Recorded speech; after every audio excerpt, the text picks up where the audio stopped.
இந்த கலையை வந்து மக்கள்கிட்ட சரியாக கொண்டு போய் சேர்த்துருவேன் அப்படிங்கிற ஒரு நம்பிக்கையில் இந்த கதையை எழுதினேன். இந்த கதை மக்கள்கிட்ட கண்டிப்பாக கொண்டு போய் சொல்லப்பட வேண்டிய படம்னு எங்கள் ப்ரொடியூசர் நம்பி இந்த படத்தை ப்ரொடியூஸ் பண்ணாங்க. இந்த படத்துக்கு நம்மளோட இசை வந்து ரொம்ப பெருசாக இருக்கும், இந்த கலைக்கும் ரொம்ப உதவியாக இருக்கும்னு ராஜா சார் இந்த படத்து மேலே ஒரு மிகப்பெரிய நம்பிக்கை வச்சாங்க. அவங்களுக்கு சரியானதாக இருக்கும், மக்கள்கிட்ட கொண்டு போய் சொல்கிறதுக்கும் சூப்பரான கதையாக இருக்கும்னு சொல்லி என் மேலே இருந்த நம்பிக்கையில் இந்த படத்தில் நடித்தாங்க. இங்கேருந்து எல்லா டெக்னீஷியன்ஸும் அப்படி தான், இந்த கதையை வந்து மக்களுக்கான கதை, மக்கள்கிட்ட சொல்ல வேண்டிய கதைன்ற ஒரு நம்பிக்கையில் தான் பண்ணோம். இன்னைக்கு உங்கள் முன்னாடி இதே நம்பிக்கையில் தான் இவ்வளோ சீக்கிரமாக இந்த படத்தை போட்டு காமிச்சிருக்கோம்.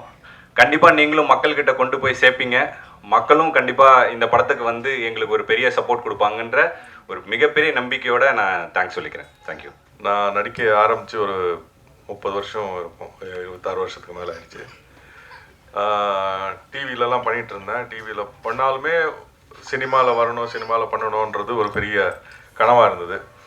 ஆனால் அது என்னன்னு தெரியல, டிவியில் வந்து ரொம்ப நாள் ட்ராவல் பண்ணிட்டோம்னா சினிமாவில் வந்து அவ்வளோ சீக்கிரத்தில் கூப்பிட மாட்டாங்க. பட் அது அந்த கனவோடு அப்படியே வந்து ஒரு ட்ராவல் பண்ணிகிட்டு இருந்தேன். சினிமாவில் கிடைக்கலையே அப்படிங்கிற ஒரு ஏக்கம், ரொம்ப நாள் வந்து அப்படி அந்த ஏக்கத்தோடையே வந்து டிவியில் ட்ராவல் பண்ணிட்டு இருந்தேன். ஐ வாஸ் ஜஸ்ட் எக்ஸிஸ்டிங் இருந்தேன். இண்டஸ்ட்ரியில் நானும் ஒரு நடிகனாக இருந்தேன். பட் என்னோட கனவுகள் வந்து எதுவுமே நான் நினச்ச மாதிரி நடக்கலை. ரொம்ப வருஷம் கழித்து கோவிட் ஆரம்பித்து ஃபஸ்ட் லாக்டவுன் எல்லாம் முடிஞ்சு, ஃபஸ்ட் லாக்டவுன் முடிஞ்சதுக்கப்புறம் பார்த்தா திடீர்னு வந்து வெற்றிமாறன் கிட்டேருந்து ஒரு கால் வந்தது.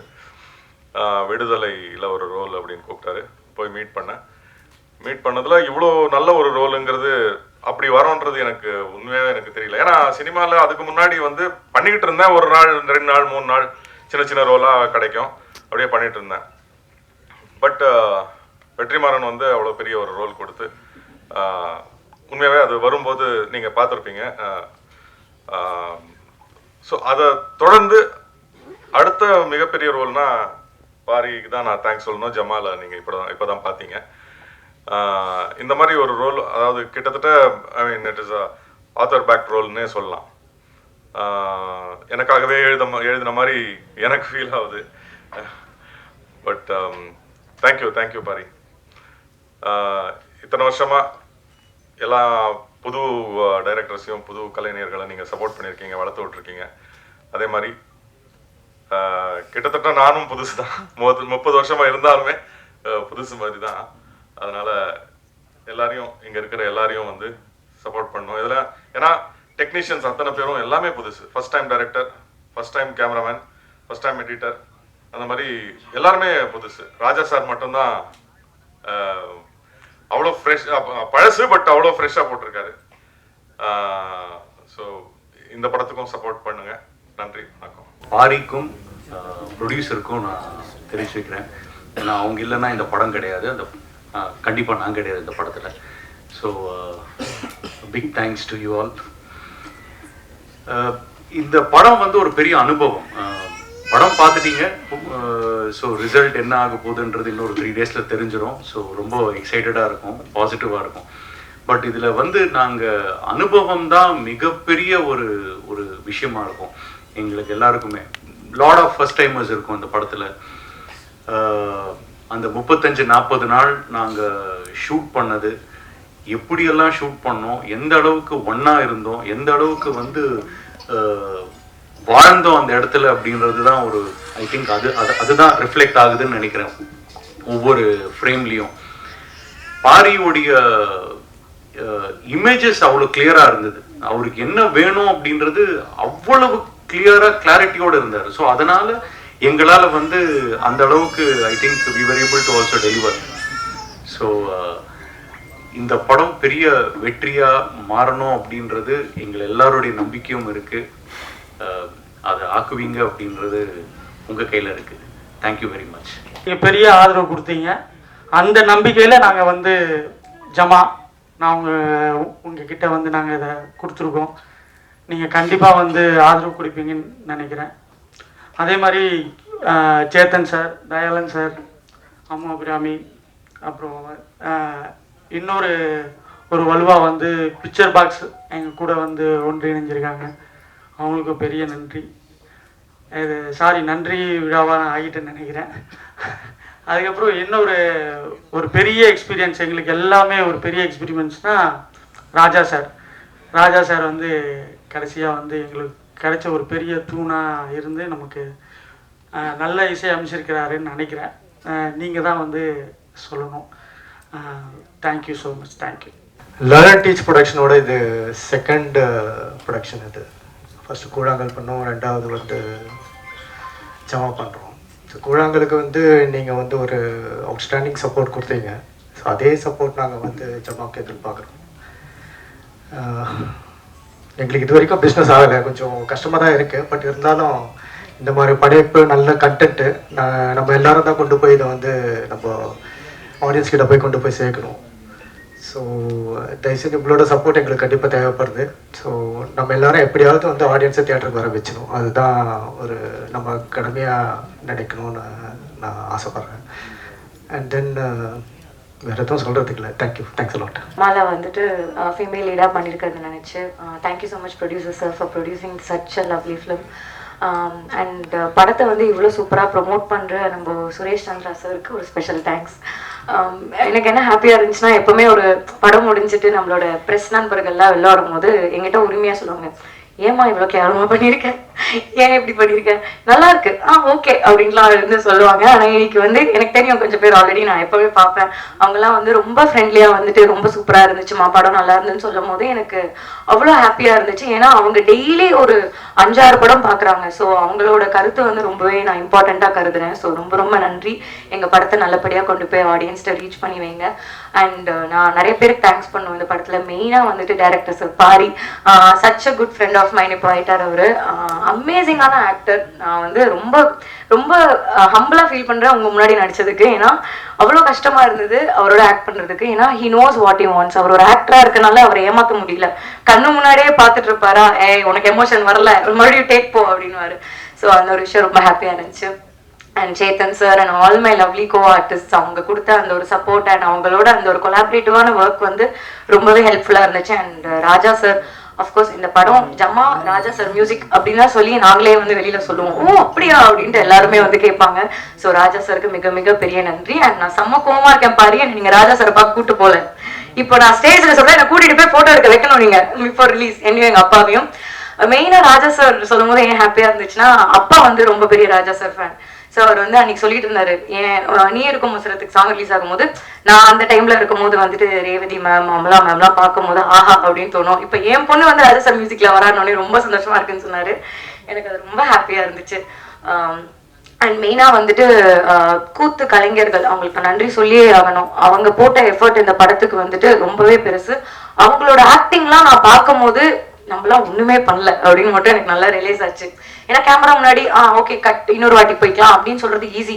அவங்க அவ்வளோ லைவ் ஆக்டர்ஸ் முன்னாடி அவ்வளோ மேக்கப் போட்டு அவ்வளோ ஹெவி, அவரோட கிரீடம் தூக்கி பார்த்தேன் நான், அந்த அர்ஜுனன் கிரீடம் அவ்வளோ வெயிட்டா இருந்துச்சு. இதுல காஸ்டியூம்ஸ், மேக்கப் பிளஸ் அந்த டான்ஸ், இதெல்லாம் சீரியஸ்லி எனக்கு கூஸ்பம்ஸ் வருது.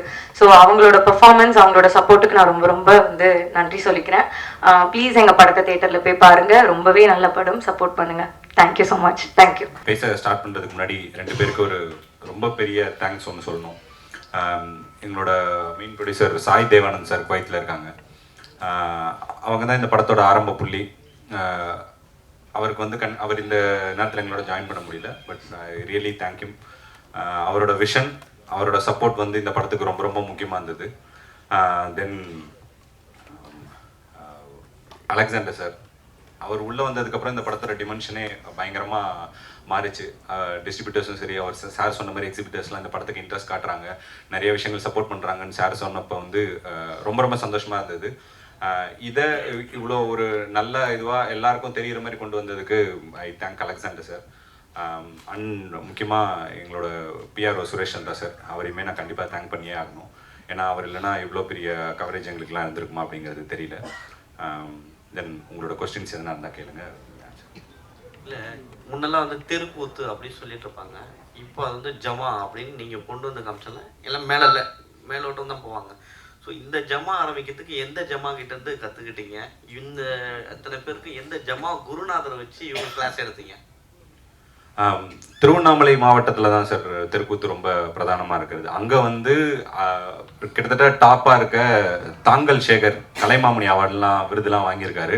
கிட்டத்தட்ட ஒரு 35-40 வருஷமாக தெருக்கூத்து கலைக்கே தன்னோட வாழ்க்கையை அர்ப்பணித்து அவர் பண்ணுறதும் இல்லாமல் நிறைய இளைஞர்களுக்கும் இப்போ சொல்லிக் கொடுத்து ரொம்ப சூப்பராக பண்ணிட்டு இருக்காரு. அவர்கிட்ட தான் என்னோட சொந்தக்காரர், அவர் என்னோட மாமா முறை வேணும். அவரோட கதையிலேருந்து ஒரு சின்ன பார்ட்டை எடுத்து தான் இந்த கதையே இம்ப்ரெஸ் ஆகி படம் பண்ணது. அவரை வச்சு தான் ட்ரெயின் பண்ணணுங்கிறதும். ஏன்னா இங்கே தெருக்கூத்து கலை அப்படிங்கிறது வந்து ஒருத்தருக்கும் ஒரு விதமான ஸ்டைல் இருக்குது. இப்போ நீங்கள் திருவண்ணாமலை மாவட்டங்களே இந்த பகுதியில் போனீங்கன்னா வேறு மாதிரி இருக்கும், இவங்களது ஒரு வேறு மாதிரி இருக்கும். ஸோ இவங்களோட ஸ்டைல் அடாப்ட் பண்ணி தான் நம்ம இந்த படத்தை பண்ணியிருக்கோம். அவங்க தான் சார்லேருந்து எல்லாருக்குமே ட்ரெயின் பண்ணாங்க. அதோடு சேர்ந்து இங்கே சாரதின்னு சொல்லிட்டு ஒருத்தர் இருக்கார், அவருமே வந்து இங்கே தெருக்கூத்து பயிற்சி டீமுக்கு கொடுத்தாருங்க சார். இவங்க 2 பேர் தான் பண்ணாங்க. இதில் இன்னொன்று, அந்த பெண்கள் மாதிரி நடிக்கிறதுன்றது ரொம்ப கஷ்டம். அது நடிச்சுட்டே இருந்தால் உண்மையுமே நீங்கள் சொன்ன மாதிரி பாடி லாங்குவேஜ், ஆக்ஷன் எல்லாமே அப்படி தான் வரும். ஆனால் திடீர்னு நீங்கள் அர்ஜுனராக மாறும் பொழுது அந்த லாஸ்ட் எமோஷனல்ஸை எப்படி மாற்றுனீங்க, எப்படி கொண்டு அது உண்மையிலுமே அந்த எமோஷன் வந்து அப்பா வந்து திடீர்னு தெரிகிற மாதிரி இருந்ததுல அந்த இது வந்து நல்லா இருந்தது, வேற மாதிரி இருந்தது சார். நான் அங்கே தெருக்கூத்து கலைஞர்கள்கிட்ட பார்த்த ஒரு விஷயம் தான் சார். அங்கே வந்து பெண் வேஷம் போடுறவங்க இருக்காங்க, ஆண் வேஷம் போடுறவங்க தனியாக இருக்காங்க, 2 வேஷமும் போடுறவங்க இருக்காங்க சார். அவங்க வந்து அந்த பெண் வேஷம் போடும்போது முழுக்க ஒரு பெண் மாதிரி நடந்துக்கிறாங்க. எல்லா விஷயங்களும் அப்படி இருந்தது. அவங்க திடீர்னு ஒரு அர்ஜுனனோ உள்ள சூர வேஷமோ போட்டு வரும்போது அவங்களோட பாடி லாங்குவேஜ் வந்து திடீர்னு வேற ஒரு ஆளாக டிரான்ஸ்ஃபார்ம் ஆகி நிற்கிறாங்க. அதே வந்து வேஷம் இல்லாத சமயத்தில் ரொம்ப சாந்தமான ஒரு ஆளாக இருக்காங்க. இந்த டிரான்ஸ்ஃபர்மேஷன்ஸை வந்து நம்ம அழகாக வந்து பிரதிபலிக்கணும்னு முயற்சி அவங்க கிட்ட இருந்து இன்ஸ்பயர் பண்ணது தான் சார். சார் அது வெறும் இன்ஸ்பிரேஷன் சொன்னீங்க. ஆக்சுவலாக நீங்கள் அந்த வேஷம் போடுறதுக்கு முன்னாடி வெறும் அப்பாவுக்கு பையனாக இருக்கீங்களா இந்த கூத்து கற்றுக்கிறதுக்கு முன்னாடி? அப்போ கூட ஆனால் அழகாக நீங்கள், ஆனால் நீங்கள் அந்த லேடி கட்ட போட்ட பிறகு உங்கள்கிட்ட அந்த நடை உடை பாவன் எல்லாமே எல்லோரும் கிண்டல் பண்ணுற அளவுக்கு கொண்டு வந்தீங்க. இது என்னதான் நீங்கள் அவங்கள்ட்ட பார்த்து தெரிஞ்சுக்கிட்டீங்கன்னாலும் உள்ளுக்குள்ளாரில் நீங்கள் டிஃப்ரெண்ட் சேஸ் பண்ணது தான் உங்களுக்கு பல விருதுகள் கிடைக்கிற அளவுக்கு இருக்குது. அது எப்படி பண்ணீங்க? ஏன்னா எல்லாரோட சதயமாகவும் அது இருந்தது. படம் பார்க்குறது எங்களுக்குள்ளார பேசிக்கிட்டோம், ரொம்ப பிரமாதமாக பண்ணியிருந்தீங்க. இந்த முன்னாடியும் சரி, அந்த அர்ஜுனராக வரப்பையும் சரி, எப்படி என்ன உங்கள் பரம்பரையில் யாராவது இந்த கூத்து அதுக்குள்ளார இருந்தாங்களா? ஆமாம் சார். நம்ம இப்போ எங்கள் ஊர் பொறுத்த வரைக்கும் எப்படின்னா தெருக்கூத்து கலைஞர்கள் இப்போ நீங்கள் எல்லாரும் சொல்கிற மாதிரி வருஷம் கூழ் ஊத்துற ஃபங்க்ஷனுக்கு வந்து தெருக்கூத்து வைப்பாங்க. அந்த மாதிரி எப்பயுமே தெருக்கூத்து வைக்கிற ஊர் தான். ஆனால் நாங்கள் என்ன பண்ணுவோம்னா தெருக்கூத்து ஆட்களை கூப்பிட்டு கூத்து போடாமல் எங்கூர் ஆட்களே வந்து கூத்து பழகி ஒரு குடும்பத்துக்கு, இந்த படத்தில் வந்த கதை தான் சார், ஒரு குடும்பத்துக்கு ஒரு வேஷம் கொடுத்து அந்த மாதிரி பண்ணுவோம். ஸோ என்னோட குடும்பத்தில் என்னோட தாத்தா எல்லாமே வந்து தெருக்கூத்து போட்டவங்க தான், இப்போ வரைக்கும் பண்ணுறாங்க. பட் இப்போ கொஞ்சம் ஃபேமிலியில் தாத்தா வாத்தியார் ஆனதுக்கப்புறம் வந்து, அதாவது ஸ்கூல் டீச்சர் ஆகிட்டாங்க. அதுலேருந்து கொஞ்சம் அதோட தொடர்பு விட்டு இருந்ததே தவிர மேபி என்னோட டிஎன்ஏல அது இருக்குன்னு நினைக்கிறேன் சார். தெருக்கூத்துல இன்னொன்று இருக்கு, அது வந்து கொஞ்சம் பேட் வேர்ட்ஸ் கலந்து அவங்க ஜாலிக்காக மக்களுக்காக பேசுவாங்க. ஆனால் இதில் பார்த்ததுல எந்த இடத்துலையுமே வந்து நீங்கள் நீட்டாக ஒரு பேட் வேர்ட்ஸும் வரல, ஆனால் எமோஷன்ஸ் எவ்வளோ வரணுமோ அதை கொண்டு வந்திருக்கீங்க. அந்த கண்ட்ரோல் எப்படி இருந்தீங்க? ஏன்னா ஒரு தெருக்கூத்தில் பஃபூன் இல்லாமல் கொண்டு போகவே முடியாது. பஃபூன் கண்டிப்பாக வச்சுருப்பாங்க, ஆனால் நீங்கள் பஃபூனே காட்டலை. நீங்கள் சொன்னதுதான் சார், நீங்கள் சொன்னது வந்து 100% உண்மை. இதுக்கு முன்னாடி நடந்த ப்ரெஸ் மீட்டில் கூட அதை பற்றி கேட்டிருந்தாங்க. ஏன்னா தெருக்கூத்து அப்படின்னாலே வந்து அதில் ஏன் கெட்ட வார்த்தை இருக்குதுங்கிறதுக்கு ஒரு பெரிய பாலிடிக்ஸ் ஒன்று இருக்குது சார். அப்போ பாலிடிக்ஸ்ன்னு சொல்கிறத விட அது ஜனரஞ்சகமாக மக்கள்கிட்ட கனெக்ட் பண்ணுறதுக்கு, அவங்க தன்னோட மொழி பேசுகிறவங்க வந்து அங்கேயுமே இருந்தானா அவனோட ஈஸியாக கனெக்ட் பண்ணிக்கிறாங்க. ஒரு ராத்திரி இல்லை சார், ஒரு சில கிராமங்களில் வந்து 10 ராத்திரிலாம் வந்து தெருக்கூத்து நடக்கும். ஸோ அவனை எப்படி எங்கேஜாக வச்சுக்கணும் போது அவன் மொழியை பேசுவோம், அவன் பேசுகிற வார்த்தைகளை பேசுவோம் அப்படின்னு ஆரம்பிச்சது தான் இது. நான் முன்னாடியே சொன்ன மாதிரி ஒருவேளை அது அப்படியே அவங்க பேசுகிறத அப்படியே வச்சுருந்தேன்னா சென்சாரில் எப்படி இருந்திருக்குன்றது எனக்கு தெரியல சார். அந்த ஒரு பயம் தான் நான் பஃபூனை காட்டாது சார். ஏன்னா நீங்கள் சொல்கிற மாதிரி பஃபூன் தான் முதல்ல ஆரம்பித்து வைப்பாங்க. அவங்க எந்த அளவுக்குன்னா அது ரொம்ப பீக் சார், அது நம்ம தொடவே முடியாது சார். ஏன்னா சின்ன வார்த்தைகள் கூட சென்சார் ரொம்ப கவனமாக இருக்காங்க. இதிலவே நீங்கள் பார்த்துருங்க, நெடுக மியூட் அங்கங்கே இருந்திருக்கும். அது ரொம்ப ரொம்ப நீங்கள் சொன்னா இது பெரிய கெட்ட வார்த்தை கிடையாது, பட் ஸ்டில் அதை கூட கான்சியஸாக பார்க்குறாங்க சார். ஸோ அந்த முடிவு தான் சார் அது. ஆனால் அதெல்லாம் எல்லாமே ஜனரஞ்சகமாக இருந்தது, படம் எக்ஸ்ட்ரானரியாக இருக்குது. தேங்க்யூ. அது என்ன மாதிரி நிறைய பேர் கேள்வி கேட்க இந்த படத்துக்கு வெயிட்டிங்க. ஆனால் நான் ஒரே கேள்வியில் ஒரு 2-3 கேள்வியை கேட்டுடுறேன். ஒன்று வந்து நீங்கள் வந்து அந்த அப்பா கேரக்டர் பிரமாதமாக பண்ணியிருக்கிறாரு, எல்லாருமே பண்ணியிருக்காங்க. சத்தன் சார்லாம் எக்ஸ்ட்ரானரி. அவரு வந்து அந்த குளிக்கிறப்ப விரோதியாக இருந்தாலும், சத்தன் சார் விரோதியானாலும் நமக்கு விரோதிங்கிறதுக்காக புள்ள விரோதியாக இருக்கணும்னு இல்லை, நமக்கு பிடிக்கலங்கிறதுக்காக செய்யக்கூடாது. அவர் ஒரு அப்பாவாக ரொம்ப பெருந்தன்மையாக இருந்துக்கிட்டாரு. ஆனால் நீங்கள் போய் அவங்க டீம்லேயே சேர்றீங்க. நீங்கள் வழக்கமாக இப்போ உள்ள பிள்ளைங்க மாதிரியே இருக்கீங்க. அது என்ன காரணத்தினால அப்படி ஒரு சீன் வச்சிங்க? அதே மாதிரி கிளைமாக்ஸில் அம்மா மாதிரி அபிராமி கூட நீங்களோ இல்லை அந்த இன்னொருத்தர் உங்களுக்கு சப்போர்ட்டாக வர்றாருல அந்த ஊர் தலைவரோட பையன், அவரோ ஜோடி சேருவீங்கன்னு பார்த்தோம். அங்கே போகவே இல்லை. எங்கள் எதிர்பார்ப்பு வேணும்னே பொய்யாக்கிட்டீங்களா? அப்புறம் அதுக்கு மேலே இந்த பூனை எக்ஸ்ட்ராடனரி கேரக்டர் அது. அவர் வந்து ஆனால் உங்களை புளியாக்குறதே அவரு தான். அதை எப்படி உருவாக்குனீங்க? இது மூணுத்துக்கும் பதில் சொல்லுங்க சார். முதல்ல வந்து அப்பா கேரக்டர் பற்றி சொல்லிடுறேன் சார். நீங்கள் சொன்ன அந்த சீன் வந்து எனக்கு ரொம்ப ரொம்ப பிடிச்ச ஒரு பர்சனலான ஒரு சீன் தான். ஏன்னா எங்கள் அப்பா கிட்ட நான் சொல்லணும்னு நினச்சது தான் படத்தில் டைலாகாக வச்சுருக்கேன் சார். ஏன்னா வீட்டில் வந்து அது அப்பா சொல்கிறத கேட்கக்கூடாது அப்படிங்கிறதுக்காக இல்லை, அந்த அந்த அந்த ஜமாவே அப்பாக்காக தான் அவன் மீட்டெடுக்க முயற்சி பண்ணுறான். அதுக்கான தொடக்கமாக அது மேபி அதோட காரணம் வேறவா இருந்திருக்கு அவனுக்கு. பட் ஒன்ஸ் அதுக்குள்ளே போனதுக்கப்புறம் தன் அப்பாக்காக தான் அதை மீட்டெடுக்கிறான். அப்படி ஒரு விஷயமா தான் அதை பார்த்தது. இன்னொன்று வந்து ரெண்டாவது அம்மா அபிராமி பற்றி நீங்கள் அதை கேட்டிருந்தீங்க. அந்த கேரக்டருக்கு நாங்கள் ஒரு பெரிய கன்க்ளூஷனே வச்சுருந்தோம் சார். பின்னாடி ஒரு சாங் வச்சு ஒரு ப்ராப்பர் கன்க்ளூஷன் இருந்தது. பட் வந்து அது நீங்கள் சொல்கிற மாதிரி ஜனரஞ்சகமான படமாக மக்களுக்கு கொடுக்கணும் அப்படிங்கிறதுனால ஒரு சில விஷயங்கள் எடிட்டில் இது பண்ண வேண்டியதாக இருந்துச்சு சார். பட் ஆஃப்டர் ரிலீஸ் கண்டிப்பாக அந்த சாங் வரும். அதை நீங்கள் கேட்ட எல்லா எண்டும் அதில் இருக்குது சார். தென் தேர்டு பூனை ரொம்ப ஃபேவரட்டான ஒரு கேரக்டர் சார். ரொம்ப ரசித்து எழுதின ஒரு கேரக்டர். கிராமங்களை பொறுத்த வரைக்கும் இந்த நண்பர்கள் இருக்காங்களே சார், நண்பர்களோட வயசு வித்தியாசம் வந்து சூப்பராக இருக்கும் சார் பார்க்கறதுக்கு. ஏன்னா சேம் ஏஜ் நண்பர்களே கண்டிப்பாக இருக்கவே மாட்டாங்க. ரொம்ப திடீர்னு ஒரு தாத்தாவும் ஒரு குட்டி பையனும் நண்பர்களாக இருப்பாங்க. இதில் வந்து இன்னொன்று ரொம்ப மிக முக்கியமாக இந்த கல்யாணம்ன்ற கேரக்டரோட நண்பர்களை தேர்வு செஞ்சதில் ஒரு இது என்ன இருந்ததுன்னா, யாரெல்லாம் இவனை ஜட்ஜ் பண்ண மாட்டாங்களோ அவங்கள தான் நண்பர்களாக வைக்கணும்னு சார். ஒரு சின்ன பையன் கண்டிப்பாக இவனை ஜட்ஜ் பண்ண மாட்டான், அவனோட இதை பற்றி கிண்டல் பண்ண மாட்டான். இன்னொன்று வந்து இவர் தெருக்கூத்து கலையை பற்றி தெரிஞ்ச ஒரு ஆள். ஸோ அவருக்கு அது என்னன்றது இன்னொன்று புரியும். இன்னொன்று கண்டிப்பாக குடிகாரனும் அந்த மாதிரி இது பண்ண மாட்டாங்கிறதுனால தான் அந்த நண்பர்களை கான்சியஸாக அப்படி வச்சது சார். சார் இளையராஜா பிரமாதமாக பண்ணியிருக்காரு. அவர் தான் இந்த படத்தை தூக்கி நிறுத்தியிருக்காரு. இந்த படத்தை பார்த்துட்டு அவர் என்ன சொன்னார் சார்? அதான் சார், படம் வந்து சார் ராஜா சார் பற்றி உங்களுக்கு நல்லாவே தெரியும். சார் வந்து ரொம்ப ரசித்து ரொம்ப பிடிச்சி இந்த படத்துக்கு வந்து இசையமைச்சாங்க. இந்த படத்தை பற்றி சொல்லும்போது என்கிட்ட ஒரு சில நாள் வந்து சொன்னார், ரொம்ப ரொம்ப ஆத்மாத்மா ரொம்ப உண்மையாக பண்ணியிருக்கீங்க, டிஃப்ரெண்ட்டாக ட்ரை பண்ணியிருக்கீங்க. ஸோ நான் என்னோட மியூசிக்லேயும் நான் டிஃப்ரெண்ட்டாக ஒரு விஷயங்களை ட்ரை பண்ணுறேன். நான் எப்பயும் வழக்கமாக உபயோகிக்காத இன்ஸ்ட்ருமெண்ட்ஸ்லேருந்து ரொம்ப தேர்ந்தெடுத்து டிஃப்ரெண்டான இன்ஸ்ட்ருமெண்ட்ஸ் யூஸ் பண்ணாருங்க சார். அவர் சொன்னார், எனக்கு ஒரு சில இடங்கள்ல இது விருப்பமாக இல்லாமல் இருக்கு, இருந்தாலும் இந்த கதைக்கு இந்த உலகத்துக்கு இது தேவைப்படுது அப்படின்னாரு. நான் அப்போ கூட நான் சார்கிட்ட சொன்னேன், சார் உங்களுக்கு பிடிச்ச மாதிரி கூட நம்ம அந்த விருப்பம் உள்ளதாகவே போகலாம் சார்னு சொல்லும்போது கூட அவர் ஒரு வார்த்தை சொன்னார், அப்படி இல்லை, இந்த கதைக்கு என்ன தேவையோ அதுதான் பண்ணணும், ஆடியன்ஸுக்கு வந்து புதுசான ஒரு எக்ஸ்பீரியன்ஸ் கொடுக்கணும், நீ டிஃப்ரெண்டாக தானே படம் எடுத்திருக்க, நம்மளும் டிஃப்ரெண்ட்டாக முயற்சி பண்ணலாம் அப்படின்ட்டு தான் சார் சொன்னார்.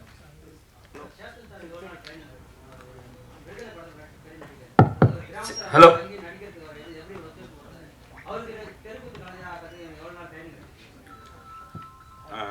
நீங்கள் சொன்ன மாதிரி சார் ஒரு ரொம்ப சிறந்த நடிகர்.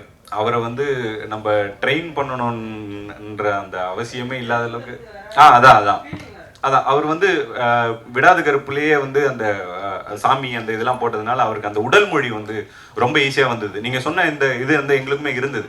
ஸோ இவர் கடைசியில் தான் சார் செலக்ட் ஆனாங்க. கிட்டத்தட்ட ஒரு 6-7 நாள் தான் இருந்தது ஷூட்டிங்கு. அந்த டைமில் தான் சார் வந்து நாங்கள் போய் அவரை அப்ரோச் பண்ணோம், ஓகே சொன்னார். பட் அவர் கற்றுக்கிட்ட அந்த வேகம் வந்து எங்களுக்கு ரொம்ப ஆச்சரியமாக இருந்தது. இங்கே நான் முன்னாடி சொன்ன மாதிரி சாரதிங்கிற இங்கே ஒரு தெருக்கூத்து கலைஞர் ஒருத்தர் இருக்காரு, சினிமாவும் பழகிட்டு தெருக்கூத்தும் இது பண்ணிட்டுருக்காரு. அவர்கிட்ட சார் வந்து தனியாக ட்ரைனிங் எடுத்துகிட்டு ஒரு 5-6 நாளுக்குள்ளவே அந்த அடவுகளை வந்து ரொம்ப சரியாக அவர் கற்றுக்கிட்டார். இன்னொன்று சார்கிட்ட ஒரு மிகப்பெரிய அட்வான்டேஜ் என்னென்னா அவருக்கு மியூசிக் ரொம்ப நல்லா தெரியும். ஸோ இசையை வந்து அவரால் ஈஸியாக புரிஞ்சிக்க முடியுது. நாங்களாம் தான் ரொம்ப கஷ்டப்பட்டோம். எனக்கு இசை பற்றி சாருக்கு இருக்க அளவுக்கு புரிதல் கிடையாது. அந்த தாளத்தை பிடிக்கிறது, அந்த மியூசிக் பிடிக்கிறதுக்கு அந்த விஷயம் இல்லை. பட் சாருக்கு அது இருந்ததுனால ரொம்ப ஈஸியாக அதை கிராஸ் பண்ணிக்கிட்டாங்க. ஹலோ சார்,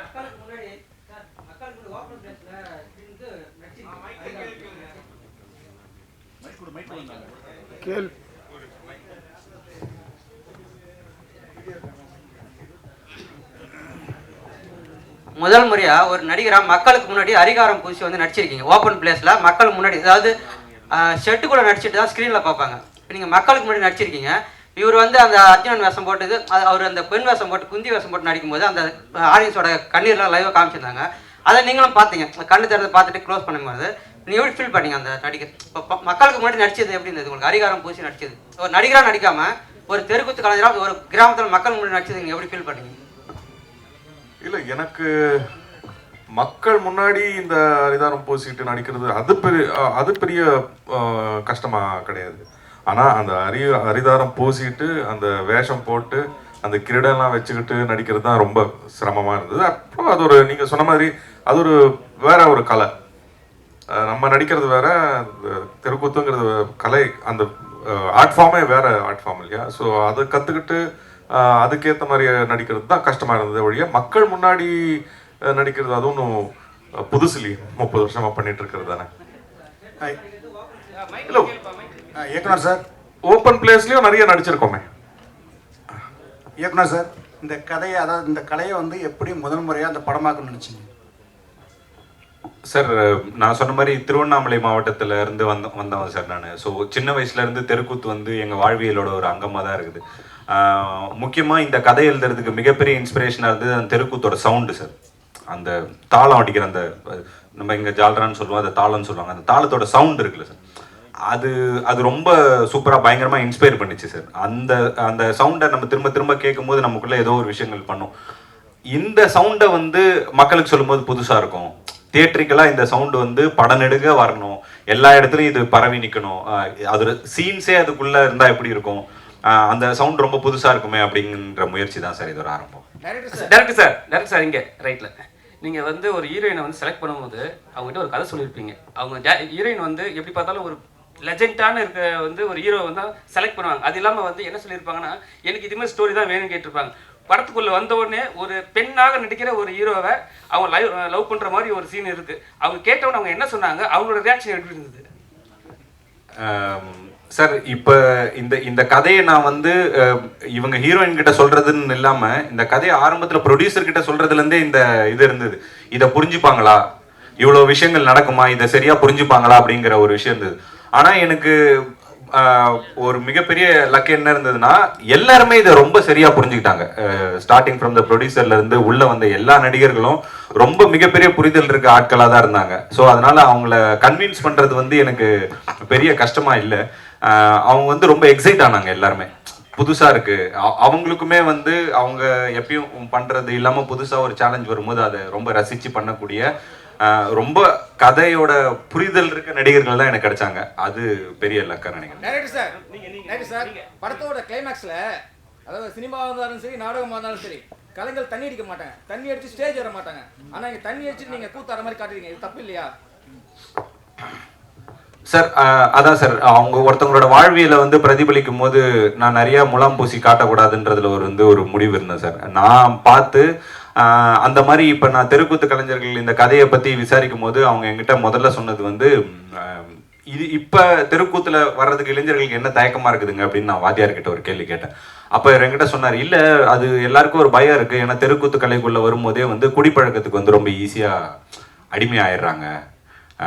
நிறைய விஷயங்கள் இந்த லேடிஸ் விஷயத்துலலாம் கூட, ஏன்னா அவர் என்கிட்ட ஒரு விஷயம் சொன்னார், பெண் வேஷம் போடுறவங்களை வந்து பெண்கள் வந்து ரொம்ப ரசிப்பாங்க, அவங்களுக்கு வந்து நிறைய கேர்ள்ஸ் ஃபேன்ஸ் வருவாங்க. ஸோ இந்த மாதிரி பழக்கங்கள்லாம் இருக்கிறதுனால நிறைய இளைஞர்களை வந்து வீட்டில் அனுப்புறதுக்கு பயப்படுறாங்கன்னு வாத்தியார் என்கிட்ட சொன்னார். தென் நான் அதை இது பண்ணப்ப நான் எல்லாரையுமே நம்ம சொல்லலை, ஒரு சில பேர் வந்து அந்த அந்த பழக்கம் இருக்கிறவங்களா இருக்கிறாங்க. இப்போ இது வந்து நம்ம டைப் காஸ்ட் பண்ணதில்லை சார், அந்த கேரக்டர் அப்படிப்பட்ட ஒரு கேரக்டர்னு வச்சுதேனே தவிர மற்ற யாருமே அதை பண்ணவே இல்லை. அந்த கேரக்டருக்கு அது இருந்தது சார், அவ்வளோ சார். முடிச்சுட்டு குடிப்பாங்க, கூத்து முடிச்சுட்டு குடிப்பாங்க, ஆனா தண்ணி அடிச்சா ஸ்டேஜ் ஏற மாட்டாங்க, ஏன்னா கோயில் மாதிரி அவங்களுக்கு நாடகம் கோயில் மாதிரி இல்லை சார். அதான் சார், எல்லாருமே அப்படி இருக்கிறது இல்லைங்க சார். மேபி அந்த அளவுக்கு மாரல் இருக்க கேரக்டரா இந்த கேரக்டர் உங்களுக்கு புரிஞ்சிருக்கான்றது எனக்கு தெரியல சார். அவ்வளோ மாரல் இருக்க கேரக்டர் இல்லை சார். நீங்கள் திருவண்ணாமலை ஜமான்னு சொல்லிட்டு இருக்கீங்களே, நவராத்திரி பார்க்கலையா, அவதாரம் பார்க்கலையா, சினிமாவில் இருக்குதுன்னு சொல்கிறீங்க? புரியல சார், புரியல. நவராத்திரியில சிவாஜி கணேசன் சாவித்திரி போட்ட தெருக்கூத்து பார்த்தீங்களா? அவதாரத்தில் நாசர் போட்டிருந்தாரு, நாசர் சொந்த படம் அது. ஆமாம் சார். பார்த்தீங்களா இல்லையா? பார்த்தேன் சார். ஆனால் அதை பற்றிலாம் சொல்லவே மாட்டேங்கிறீங்க. இதே திருவண்ணாமலை ஜமான்னு திருப்பி சொல்லிட்டீங்க. அந்த இன்ஸ்பிரேஷன் உங்களுக்கு இல்லையா? இல்லை சார், இது எந்த கதையும் படத்தையும் பார்த்து இன்ஸ்பயர் பண்ணி எடுக்கல சார். அவங்களோட வாழ்வியலை இன்ஸ்பயர் பண்ணி எடுத்தது தான் சார். எதை பார்த்து இன்ஸ்பயர் ஆயிருக்குமோ அதை தானே சார் சொல்ல முடியும். ஸோ அதுதான் சார் நாங்கள் இதை பற்றி பேசணும்.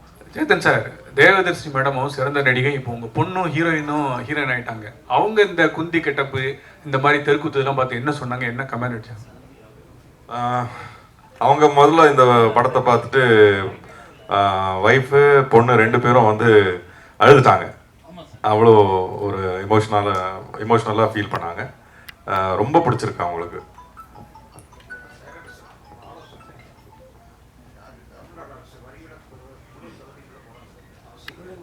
கண்டிப்பாக சார், கண்டிப்பாக சார். தேங்க்யூ.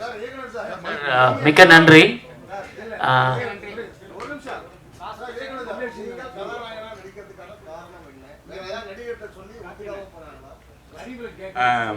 இல்லை சார், முதல்ல வந்து நடிகனாக வர்றதுக்காக தான் சினிமாக்குள்ளவே வந்தேன் சார். ஸோ மைண்ட் கோபி அண்ணங்கிட்ட வந்து நடிப்பு கற்றுக்கிட்டு அப்படி தான் சார் அப்படி தான் இந்த பயணமே வந்து ஆரம்பிச்சது.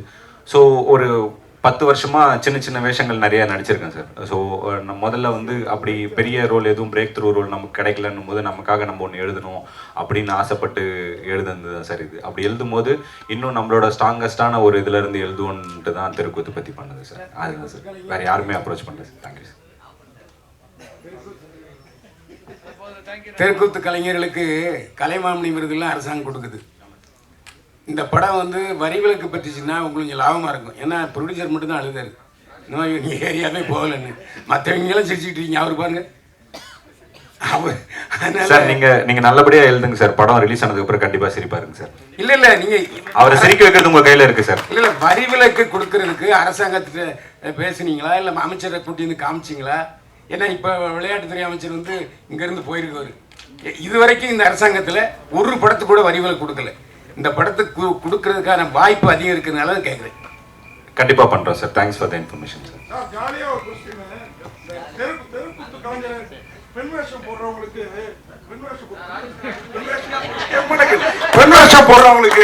நிறைய ரசிகைகள் கிடைப்பாங்க அப்படின்னு தெருக்கூத்து கலைஞர் சொன்னதா சொன்னீங்க.